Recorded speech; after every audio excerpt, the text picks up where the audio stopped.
नमस्कार। बहुत तरीके हैं समाज की सेवा करने के और बहुत सारे लोग इस तरीक़ों का यूज़ करके समाज की सेवा कर रहे हैं, लेकिन मेरा एक ये तरीका है कि मैं अपने वीडियोस के द्वारा छोटे छोटे रोज़गार के अवसर, छोटी छोटी रोज़गार की जानकारियाँ, बिज़नेस की जानकारियाँ देता हूँ ताकि लोगों की हेल्प हो सके, ताकि हमारा युवा अपने पैरों पे खड़ा हो सके। और मुझे अपने युवाओं पे, अपने देश के युवाओं पे पूरा भरोसा है, क्योंकि वो अगर एक बार उन्हें अच्छी राह मिल जाए, एक बार उन्हें अच्छा तरीका मिल जाए, तो मैं ये जानता हूँ कि उनके अंदर इतनी काबिलियत है कि वो अपने पैरों पे तो खड़े होंगे ही होंगे, 10 को और रोज़गार देंगे कम से कम। तो ये सारी बातें सोचते हुए, और मैं एक चीज़ ये भी सोचता हूँ कि अगर प्रति व्यक्ति आए, जैसे हमारे भारत की प्रति व्यक्ति आए, अगर हर व्यक्ति के पास रोजगार होगा, हर व्यक्ति अच्छा करेगा, तो भारत की प्रति व्यक्ति आय बढ़ेगी, और अगर प्रति व्यक्ति आय बढ़ेगी तो हमारे भारत की इकोनॉमी सुदृढ़ होगी और हम वर्ल्ड के उन अच्छे देशों के साथ कंधे से कंधा मिला के आगे बढ़ सकेंगे जो आज इकोनॉमिक रूप से बहुत सुदृढ़ है। तो सबसे पहली बात यह है कि मेरा उद्देश्य बस यही है कि मैं छोटे से रोजगार के अवसर बताऊं और आपको उसमें हेल्प करूं। मैं ये मानता हूं कि दुनिया में अगर कोई दान है, अगर कोई बड़ा दान है, तो वो है रोजगार का दान। क्यों? अन्नदान भी है, एजुकेशन का दान भी है, कई सारे दान हैं इस दुनिया में। बट अगर आपने किसी को रोजगार का दान दिया, अगर उसके रोजगार में मदद की, तो ये समझिए कि आप एक ऐसा काम कर रहे हो जिससे वो तो समृद्ध होगा, उसको तो रोज भोजन मिलेगा, रोज अन्न मिलेगा, रोज वस्त्र मिलेंगे, साथ में उसके बच्चे और आगे आने वाली पीढ़ी भी एजुकेट होगी, क्योंकि उसके पास पैसे आएंगे तो अपने बच्चों को और अच्छी शिक्षा दे पाएगा और बहुत आगे कुछ कर पाएगा। तो आज चालू करते हैं अपना एक ये बिजनेस आइडिया जो कि हॉस्टल से रिलेटेड।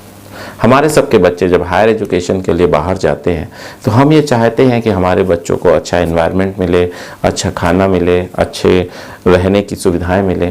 फिर होता ये है कि जब ऐसी सुविधाओं के लिए हम तलाशते हैं तो बहुत कम ऑप्शन होते हैं। तो एक ये ऑप्शन है आपको बिजनेस करने का, जहाँ आप बहुत अच्छे से काम कर सकते हो। एक बात और है इसमें, सबसे अच्छी बात इसकी ये है कि अगर आप पार्ट टाइम करना चाहते हो, अगर आप कहीं जॉब कर रहे हो या कोई अच्छा बिजनेस कर रहे हो और पार्ट टाइम तरीके से काम करना चाहते हो, तो भी आप आसानी से कर सकते हो।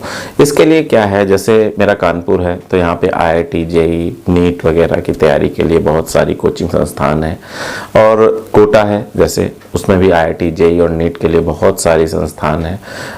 PCS के लिए अगर हम इलाहाबाद की बात करें तो PCS के लिए इलाहाबाद बहुत ही अच्छा प्लेस है। अब इसके बाद बात आती है दिल्ली, मुखर्जी नगर, आपने सबने सुना होगा, वहाँ भी IAS वगैरह की काफ़ी अच्छी कोचिंग्स हैं और बहुत सारा, और ये समझ लीजिए वहाँ भी बहुत अच्छा अवसर है हॉस्टल खोलने का। तो मैं झांसी को भी बहुत अच्छे से जानता हूँ। तो वहाँ क्या है कि झांसी के सराउंडिंग में बहुत सारे गांव हैं, छोटे छोटे कस्बे हैं, जहाँ पे अच्छे स्कूल्स नहीं हैं, बड़े स्कूल्स नहीं हैं। तो बहुत सारे गार्जियंस अपने बच्चों को लेके, भाई 40-50 किलोमीटर की परिधि के लोग अपने बच्चों को लेके झांसी शिफ्ट होते हैं, उनको हॉस्टल में रखते हैं, पढ़ाते हैं और फिर अपने गांव जाते हैं। मतलब बच्चों के लिए आजकल गार्जियन बहुत कुछ कर रहा है। तो अगर आप ऐसे शहर में भी हों जहाँ पे ऐसी कोचिंग संस्थाएं नहीं हैं, फिर भी वहाँ बड़े अगर कॉलेजेस हैं, बड़े इंस्टीट्यूट्स हैं और आसपास सराउंडिंग के गाँव के लोग वहाँ आके पढ़ना चाहते हैं, तो वहाँ भी हॉस्टल का बिजनेस बहुत अच्छा चलता है। अब रही बात कि कैसे खोलना चाहिए, तो 3 कैटेगरी हो सकती हैं। नंबर 1 कैटेगरी है जो हाई क्लास कैटेगरी है। अगर आप बनारस में खोलना चाहते हैं, इलाहाबाद में, दिल्ली में, कानपुर में और कोटा में, तो इस टाइप में 3 कैटेगरी में आप काम कर सकते हो। सबसे हाई क्लास कैटेगरी में ऐसा है कि आप अपना हॉस्टल ऐसे बनाओ, एक ऐसे तबके के लिए कमरे होंगे जो बहुत अच्छी जेंट्री है, जिसमें उसे AC भी चाहिए, उसे ऐसी सुविधाएं चाहिए जो होटल्स में होती हैं। मोस्टली गार्जियन ऐसे ढूंढते हैं ताकि मेरे बच्चे को कोई दिक्कत ना हो और उसे अनुकूल माहौल मिल सके और वो पढ़ाई करके आगे बढ़ सके।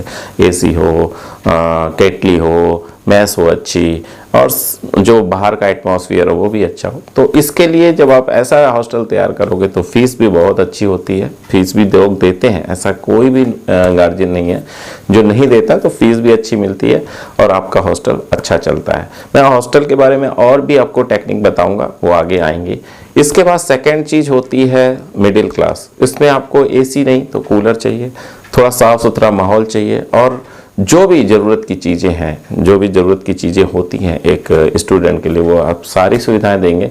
तो मिडिल क्लास का जो गार्जियन है वो अपने बच्चों को वहाँ रख सकेगा, बट हाई क्लास से थोड़ा कम इसका रेंट होगा और बाकी आप अपने हिसाब से कर सकते हैं।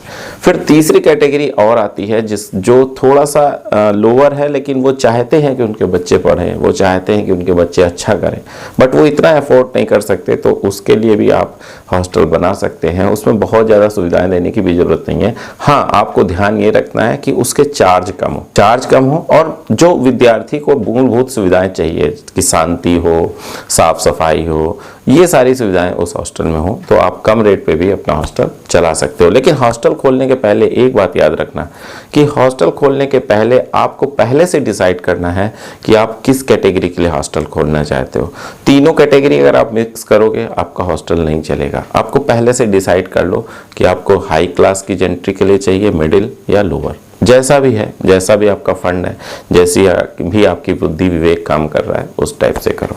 सेकंड बात आती है खाने पीने की, मेस की। तो हर हॉस्टल में एक मेस होता है, तो इसके आगे की भी मैं बात करता हूँ कि अगर आपके पास मेस है, आपके पास कुक है, आप अपने हॉस्टल के लिए खाना बना रहे हो, तो एक छोटी सी गाड़ी, छोटा हाथी जिसको बोलते हैं, टाटा एस बोलते हैं, आप उसमें छोटा सा फूड ट्रक टाइप बना सकते हो। उसमें बनाना कुछ नहीं है, बस जो मेस में खाना बना है वो आप अपने फूड ट्रक में रखो और कोचिंग संस्था, जो बड़ी कोचिंग संस्था है उसके सामने जाके, या बड़ी यूनिवर्सिटी है उसके सामने अपने ट्रक को जाके लोग अपने एक किसी वर्कर के द्वारा उसे सेल भी करा सकते हो। सेल करने के लिए बहुत आसान है, आप सीसीटीवी कैमरा उसमें लगाओ मॉनिटर करने के लिए और आसानी से आपका सेल होगा, तो आपको डबल इनकम हो जाएगी। फिर रही बात आगे आती है कि हॉस्टल खोलें कैसे। तो आप अगर आपके घर ऐसी जगह है तो बहुत ही अच्छी बात है, आप वहाँ कर सकते हो। अगर आपका घर नहीं है तो आप ज़मीन खरीद के उस पर हॉस्टल बना सकते हो। और तीसरा ऑप्शन जो सबसे बेस्ट ऑप्शन है कि जिनके घर हैं वो भी पूरा रेंट पे आपको दे देते हैं। कई सारे लोग देते हैं, लीज पे दे देते हैं और दूसरे लोग हॉस्टल चलाते हैं। तो आप ऐसी प्रॉपर्टी को तलाशो जो पूरी प्रॉपर्टी आपको लीज पे दे रहा हो, उनके कमरों का यूज़ करो, उससे हॉस्टल बनाओ और अपना वहाँ पे बिजनेस स्टार्ट करो शुरुआत में। तो ये सस्ते में स्टार्ट हो जाएगा और फिर अगर आपका चलता है, अच्छा लगता है, आपको लगता है कि हाँ चल रहा है, तो बैंक वगैरह के फाइनेंस के बाद आप अपना हॉस्टल बना सकते हो। एक चीज़ और है, इसमें ये एक पैसिव इनकम है। अगर एक बार आपने जनरेट कर लिया, अगर एक बार आपने चलाने लगे, तो फिर ये लाइफ टाइम के लिए चलेगा। क्यों चलेगा? क्योंकि इसमें एक्स्ट्रा एफर्ट नहीं डालने हैं, आसानी से चलने वाली चीज़ है। हर बार चेंज होगा, क्योंकि आपकी कई बार ऐसा होता है जब आप रेंट पे कोई प्रॉपर्टी देते हो तो आपको ये डर रहता है यार कहीं ऐसा ना हो कि ऑक्यूपाई हो जाए, कहीं ऐसा ना हो कि कोई इस पर कब्जा कर ले। लेकिन हॉस्टल के साथ ऐसा नहीं होता है। जैसे ही स्टूडेंट का पूरा सेशन कंप्लीट होता है वो आपका हॉस्टल की चाबी आपको पकड़ाएगा और चला जाएगा। तो जो ये डर है कि मेरी प्रॉपर्टी पे कोई कब्जा ना कर ले, तो ये डर हॉस्टल के साथ नहीं है। अब हॉस्टल के साथ एक चीज़ और अच्छी हो सकती है, आप एक दो कमरे लाइब्रेरी के लिए भी यूज़ कर सकते हो कि आप वहाँ पे लाइब्रेरी खोल सकते हो। उसका भी वातावरण अच्छा, क्योंकि देखिए स्टूडेंट रह रहा है तो उसको एक ऐसा माहौल भी चाहिए जहाँ पे चारों ओर बच्चे पढ़ रहे हों, जहाँ पे बुक्स हों, उनके यूज़फुल की बुक्स हों, क्योंकि हर व्यक्ति बहुत सारी बुक्स नहीं खरीद सकता। तो अगर आपने एक छोटी लाइब्रेरी भी इस तरीके की बनाई तो भी आपको हॉस्टल में मदद करती है। क्यों मदद करती है? क्योंकि बाहर के लोग आते हैं, वो जानते हैं कि यार हॉस्टल है, अच्छा हॉस्टल है, तो वो वहाँ पे रहना ज़्यादा पसंद करते हैं। अब रही बात कि आपको हॉस्टल कैसे रेंट पे उठाना है। अब सबसे इम्पॉर्टेंट बात है कि बच्चों को लाने की, तो आप जब भी सेशन स्टार्ट हो रहा हो तो जो बड़ी कोचिंग संस्थान है उनके सामने आप कटआउट लगा सकते हो, पंपलेट बांट सकते हो, क्योंकि आपके पास 25-30 ही कमरे, माना आपके पास 25 कमरे, तो कितने चाहिए बच्चे? 50। हर कमरे में अगर 2 बच्चे आपको सेट करने हैं, तो जब 50 बच्चे चाहिए तो बहुत बड़ी मतलब चीज़ नहीं है 50 बच्चे लाना। तो आप इस तरीके से कर सकते हो, कटआउट लगा सकते हो। आप जहाँ रेलवे स्टेशन है वहाँ पे बैनर लग, क्योंकि जो बाहर से आएगा वही रहेगा ना आपके हॉस्टल में। तो जो बस स्टॉप है, रेलवे स्टेशन है, वहाँ आप पैम्पलेट बांट सकते हो, बैनर लगा सकते हो, अपनी एक स्टॉल छोटी बना सकते हो जहाँ पे कुछ देर के लिए आप अपने पैम्पलेट वगैरह सर्व कर सकते हो। मॉल जा सकते हो। तो ये सारी जगह हैं जहाँ से आप गैदरिंग अपने हॉस्टल में ला सकते हो। और अगर आपने एक बार ऐसा कर लिया फिर आपको हॉस्टल को चलने से कोई नहीं रोक सकता। एक चीज़ और बहुत इम्पॉर्टेंट बात है कि ऐसा माहौल, सबसे पहली बात ये आती है कि जब कोई गार्जियन आता है तो अपने बच्चे की सुरक्षा सबसे पहले पूछता है। तो आपको क्या करना है, सीसीटीवी कैमरा तो लगाइए। दूसरी चीज़ आपको ये करनी है कि बहुत सारे ऐसे थंब आते हैं, जैसे बच्चा बाहर जा रहा है, माना आपके हॉस्टल से बच्चा बाहर निकल रहा है, तो आपको ये गार्जियन को बताना कि जब आपका बच्चा बाहर निकलेगा तो मेरा दरवान यहाँ पे रहेगा गेट पे, और वो थंब लगा के, जो थंब इम्प्रेशन वाली मशीनें होती हैं, वो थंब लगा के बाहर जाएगा। जैसे ही वो थंब लगाएगा, ऑटोमेटिक आपके मोबाइल पे मैसेज आएगा कि आपका बच्चा हॉस्टल से बाहर जा रहा है। फिर जब वो वापस हॉस्टल आएगा, फिर वो थंब लगाएगा, तो आपको पता चल जाएगा आपका बच्चा हॉस्टल के अंदर आया है। तो कितने बजे से कितने बजे तक आपका बच्चा हॉस्टल से बाहर रहा, ये आपको सर आसानी से पता चल जाएगा, जिससे आप समझ जाओगे कि वो कोचिंग गया था, कहाँ गया था, क्यों गया था, और बाकी आप जानकारी भी कर सकते हो।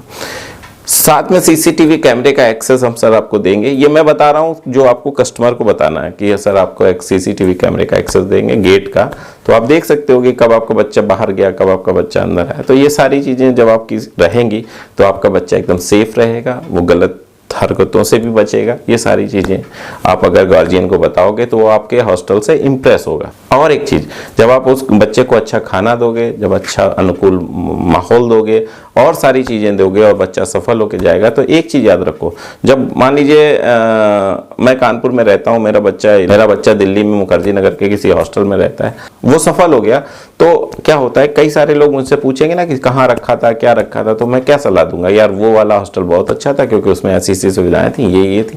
तो रिकमेंडेशन स्टार्ट हो जाती है, और जब आपकी रिकमेंडेशन स्टार्ट हो जाती है तब क्या होता है, वो चीज़ें बहुत अच्छे से चलने लगती हैं।